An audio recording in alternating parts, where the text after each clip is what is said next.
Cheers.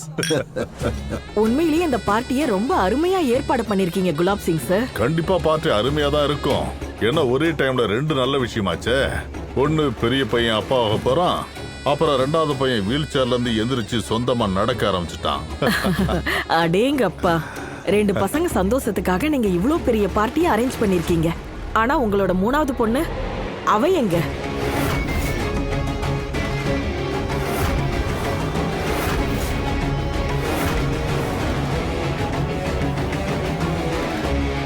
நான் இஷாவை பத்தி தான் பேசிட்டு இருக்கேன். இஷா எங்க இருக்கா? அவ இங்க ஆளைய காணோம். எங்க அவ? அவ என்ன விட்டு தூரமா போயிட்டா. என்ன? நான் என்ன சொல்ல வந்தேன்னா, அவ என்ன விட்டு தூரமா வெக்கேஷன் போயிருக்கா. ஓ.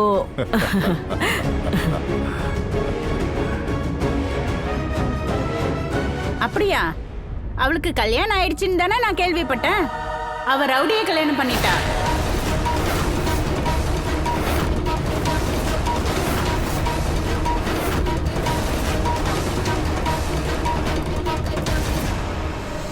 ஓடி போனவங்கள பத்தி கண்டுக்கவும் கூடாது, அவங்கள பத்தி நம்ம பேசவும் கூடாது.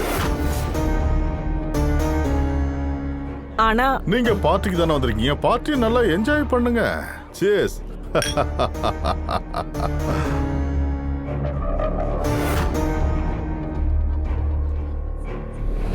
புருஷோத்தமன் சார் வாங்கங்க. பாப்பா,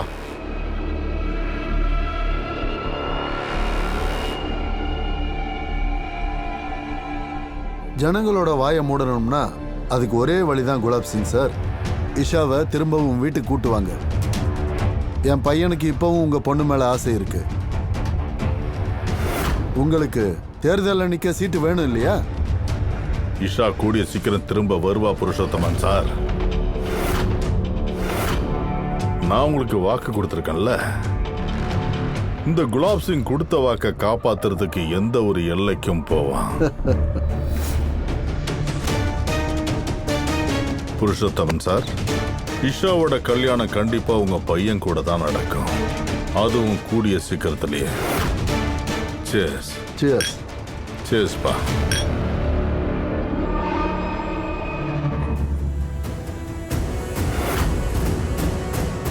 இதுக்காக தான் நீங்க என்ன வீட்டுக்கு திரும்ப வர வைக்க பாக்குறீங்களா? உங்க பிசினஸ்க்காக என்ன நீங்க பலியிட பாக்குறீங்க. சாரிப்பா, நீங்க எனக்கு சூரஜ்க்கு கல்யாணம் பண்ணி வச்சீங்க. இப்போ நான் சூரஜை கணவனா ஏத்துக்கிட்டேன். அவங்க குடும்பத்தை நான் என் குடும்பமா ஆக்கிக்கிட்டேன். நான் இங்க சிலையா நிக்கிறதே நான் பணம் சம்பாரிச்சு அத்தைக்கு கொடுக்கதான். இந்த கல்யாணத்தை தூக்கி எறிஞ்சிட்டு இன்னொரு கல்யாணத்தை பத்தி நான் யோசிக்கவே இல்லை.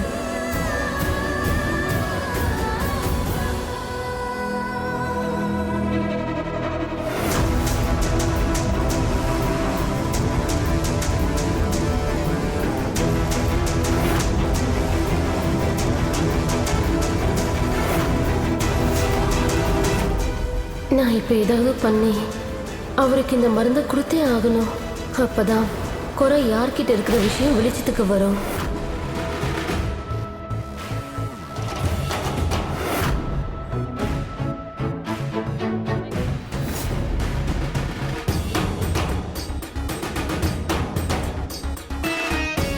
பல மணி நேரமா ஒரே இடத்துல நின்று எனக்கு டயர்ட் ஆயிடுச்சு. கொஞ்சம் அப்படி இப்படின்னு அசையலான்னு பார்த்தா இந்த சூரஜ் வேற இங்கேயே நிக்கிறான். கடைசி வரைக்கும் போக மாட்டான்னு நினைக்கிறேன். கொஞ்சம் இறங்கி ஏறினா கால் வலிக்கு எதமா இருக்கும்.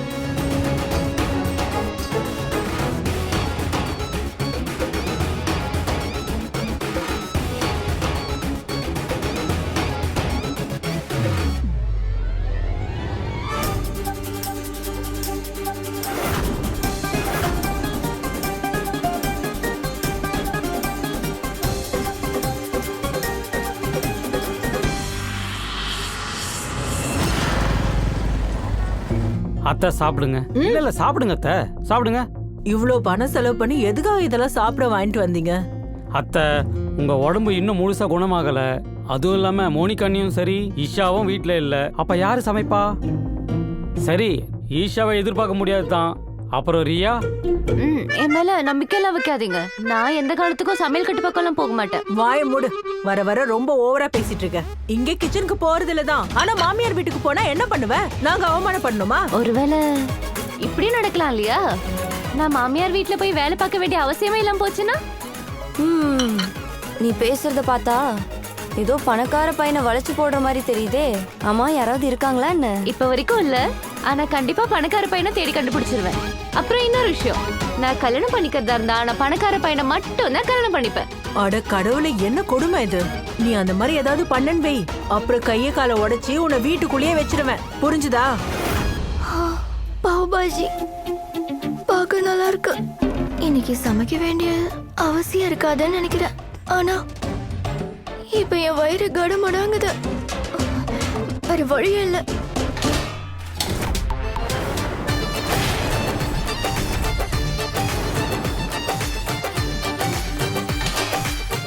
என்ன சன்னி?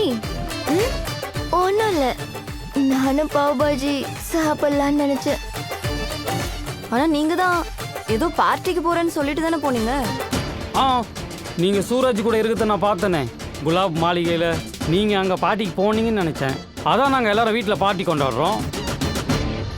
அதுக்கப்புறம் நம்மளோட ஏரியால பாதுஷா கடை போட்டு ரொம்ப ஃபேமஸ் ஆயிடலாம். அதுக்கப்புறம் நம்ம கோடி கோடியா சம்பாதிக்கலாம்.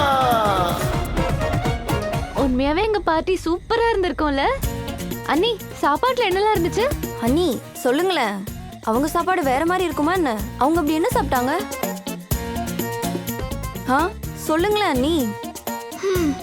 அந்த இஷாவை ஃபாலோ பண்ணி போறேன்னு சொல்லி எதுவும் சாப்பிடாம பட்னியா வந்திருக்கோம். பயங்கரமா பசிக்குது.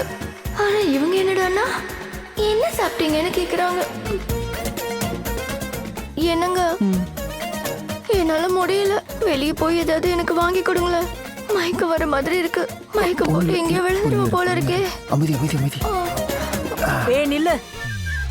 ஏன் முனிக்கும் வேலை செய்யற மாதிரி நடிச்சுக்கிட்டே இரு எப்பவுமே. இவ்ளோ அங்க சாப்பிட்டு வந்தோம், உன் வயிறு இன்னும் நிறையலையா? மறுபடியும் வெளியே சாப்பிட 2 பேரும் கிளம்பிட்டீங்க. இதோ இங்க இருக்கிற எல்லா பாத்திரத்தையும் யார் விளக்கி வைப்பா? உங்க அம்மா வந்து விளக்குவாங்களா? போ. இங்க பாரு, குலாப் சிங் அவரோட தப்ப என்னதான் மூடி மறைச்சாலும் உண்மைங்கிறது இதுதான். அதாவது அவரோட பொண்ணு இஷா இருக்காளே, ஒரு பையன் கூட சுத்திக்கிட்டு இருந்திருக்கா. அப்புறம் இந்த விஷயம் குலாப் சிங்குக்கு சுத்தமா பிடிக்கல. அதனால ஏழ்மையான ரவுடிக்கு இவரு அந்த பொண்ணை கட்டி வச்சிட்டாரு.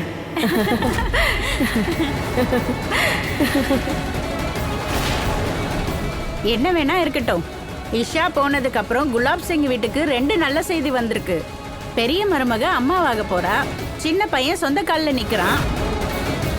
அவ எப்பவும் தான் இஷ்டப்படி தான் நடப்பா. ஆனா அவ இந்த வீட்டுக்கு துர்தஷ்டம்.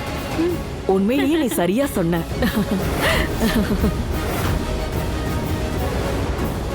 அதுவும் இல்லாம நான் ஒரு விஷயம் கேள்விப்பட்டேன். அதாவது இஷாவோட அம்மா அவங்களும் இவ சின்ன வயசா இருக்கும் போதே ஓடி போயிட்டாங்களா. அப்புறம் அம்மா மாதிரி தானே பொண்ணு இருப்பா, அதனாலதான் அவளும் ஓடி போயிட்டா. நிறுத்துங்க. உங்களை மாதிரி ஆளுங்களா சொக்க தங்கத்தை கூட பித்தளையா தான் நினைப்பீங்க. அப்புறம் இஷாவை பத்தி உங்களுக்கு எந்த அளவுக்கு தெரியும்? சும்மா யாரோ சொன்னதை வச்சு பேசாதீங்க. எல்லாரும் தப்பு செய்யக்கூடியவங்க தான். ஒரு தப்பை பிடிச்சுக்கிட்டு அவங்க பண்ண மத்த நல்ல காரியங்கள் எதையுமே மறந்துடக்கூடாது. அதை வச்சு அவங்க கேரக்டரை ஜட்ஜ் பண்ணக்கூடாது. நீங்க தப்பா கற்பனை பண்ணி அவங்கள பத்தி தப்பா பேசுறீங்க பாத்தீங்களா? அந்த மாதிரி கேரக்டர் அவங்க ஒன்றும் கிடையவே கிடையாது. புரிஞ்சிருக்கும்னு நினைக்கிறேன்.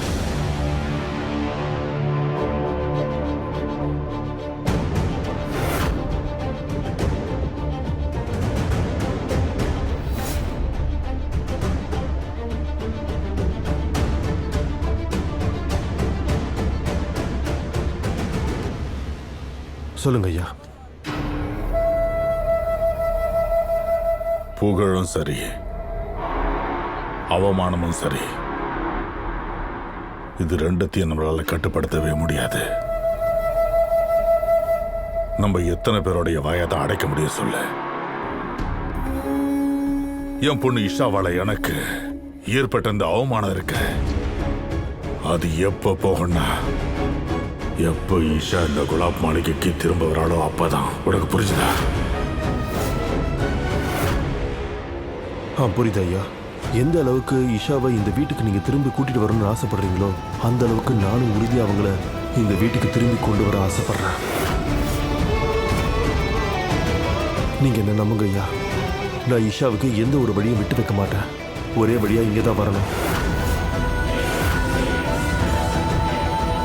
என்ன ஆனாலும் சரி, கண்டிப்பா அவங்க இந்த குலாப் மாளிகைக்கு வந்துதான் ஆகணும். இது நான் உங்களுக்கு கொடுக்குற வாக்கு.